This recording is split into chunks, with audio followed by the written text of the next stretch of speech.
નમસ્કાર, હું છું આપના સાથે ઈશા દુબે. આપ જોઈ રહ્યા છો જનસાક્ષી ન્યૂઝ. નજર કરીએ આજના મુખ્ય સમાચારો પર. અંકલેશ્વર જેઆઈડીસીમાં આવેલ સ્ટીલ ફેબ ઇક્વિપમેન્ટ કંપનીના સત્તાધીશો તસ્કરોથી પરેશાન છે. કંપનીમાં થોડા દિવસે બનતી ચોરીની ઘટનાઓ કંપની સત્તાધીશો માટે સરદર્દ બની છે. આ સમયગાળા દરમિયાન લાખો રૂપિયાની ચોરીની ઘટના સામે આવી છે. કંપનીના સત્તાધીશો અનુસાર પોલીસને ફરિયાદ કરવા છતાં પરિણામ શૂન્ય છે. આજે સામે આવેલી ત્રીજી ઘટના બાદ કંપનીએ સીસીટીવી ફૂટેજ જાહેર કર્યા છે. આ ફૂટેજના આધારે પોલીસે તસ્કરોની શોધખોળ શરૂ કરી છે. એક સીસીટીવી ફૂટેજમાં તસ્કર કેમેરામાં કપડું નાખતો પણ નજરે પડ્યો છે. 3 વખત ત્રાટકેલા તસ્કરોએ કંપનીમાંથી લોખંડના સામાનની ચોરી કરી છે. ત્યારે જેઆઈડીસી પોલીસે સીસીટીવી ફૂટેજના આધારે તપાસ શરૂ કરી છે. હું Ketan Patel steel fab equipment કંપનીમાં જનરલ મેનેજર તરીકે ફરજ બજાવું છું. અમારી કંપનીમાં છેલ્લા 2 અઠવાડિયેથી ચોરી થઈ રહી છે.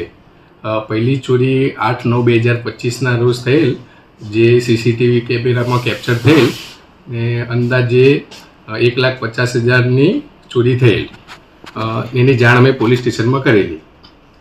બીજી ચોરી તારીખ 21/3/2025ના રોજ થયેલી, જેમાં અંદાજે 1 લાખ રૂપિયાનું એસએસનું રો મટીરિયલની ચોરી થયેલી. એની જાણ બી અમે પોલીસ સ્ટેશનમાં કરેલી.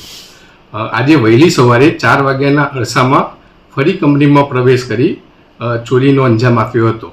વારંવાર એક જ જગ્યાએથી આવી રહ્યા છે ચોર ને ચોરીને અંજામ આપી રહ્યા છે. આ ચોરીની જાણ અમે પોલીસ સ્ટેશનમાં કરેલી છે.